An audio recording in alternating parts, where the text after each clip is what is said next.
Bagi banyak orang Indonesia, mie instan adalah sahabat lama yang selalu hadir di saat lapar, malas masak, atau ketika isi dompet sedang tipis. Malam-malam dingin ditemani semangkuk mie instan panas sering terasa lebih hangat daripada sekadar makanan biasa. Di kamar kos, di dapur sederhana, bahkan di rumah-rumah kelas menengah, mie instan sudah menjadi bagian dari budaya kuliner kita. Data World Instant Noodle Association tahun 2023 menunjukkan Indonesia berada di posisi kedua konsumsi terbesar setelah Tiongkok. Lebih dari 14 miliar bungkus mie instan kita makan dalam setahun. Angka fantastis ini membuktikan mie instan bukan sekadar makanan darurat. Ia sudah menjadi identitas kuliner bangsa. Kelebihannya jelas, murah, cepat, dan rasanya pas di lidah hampir semua orang. Cukup dengan air panas dan bumbu instan, siapapun bisa menyajikan semangkuk mie gurih yang mengenyangkan. Tak perlu keterampilan masak, tak perlu banyak alat. Dan harganya jelas merakyat.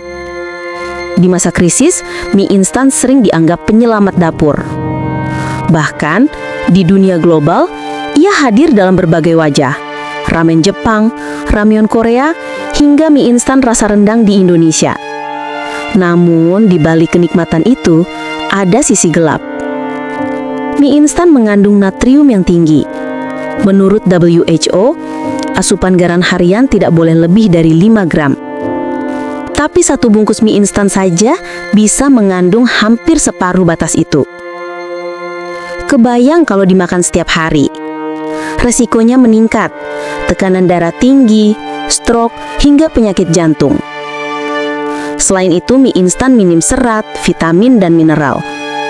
Tubuh bisa kekurangan gizi penting jika terlalu sering bergantung padanya.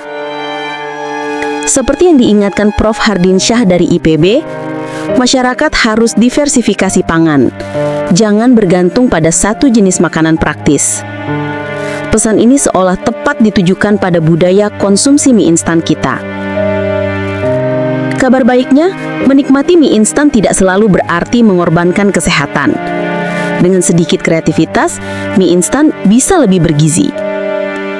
Tambahkan sayuran segar, bayam, wortel, brokoli, lengkapi dengan protein, telur rebus, tahu, tempe, atau suiran ayam. Gunakan setengah bumbu saja, lalu perkuat rasa dengan rempah alami, bawang putih, cabai, atau daun bawang.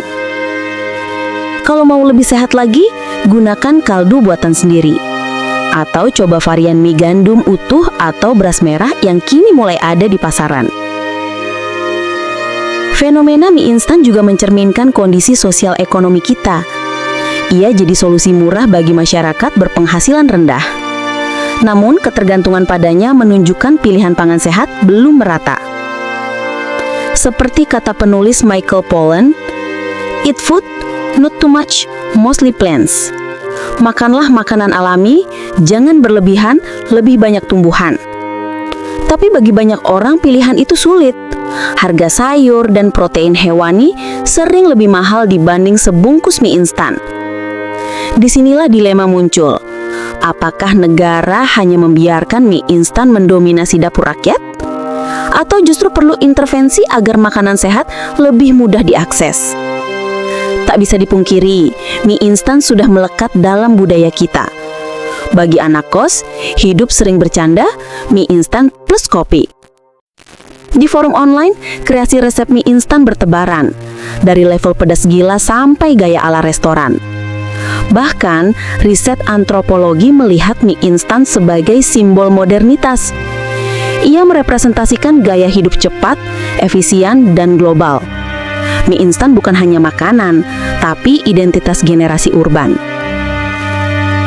Lalu bagaimana kita harus menyikapinya? Apakah harus berhenti total? Jawabannya, tidak. Mie instan bukan musuh, tapi juga bukan sahabat yang bisa diandalkan tiap hari. Seperti pepatah bilang, segala yang berlebihan itu tidak baik. Sesekali menikmatinya boleh, bahkan menyenangkan. Tapi jika tiap hari, apalagi lebih dari sekali, kesehatan jelas jadi taruhannya. kuncinya ada pada kesadaran kita. Bijak mengatur porsi, kreatif menyiasati agar lebih bergizi, dan tidak menjadikannya makanan pokok.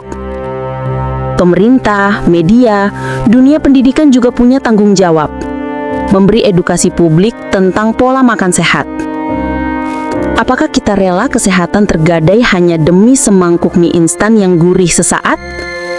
Atau justru menjadikannya simbol kreativitas? Dari makanan instan minim gizi menjadi hidangan sederhana yang lebih seimbang. Pilihan itu ada di tangan kita.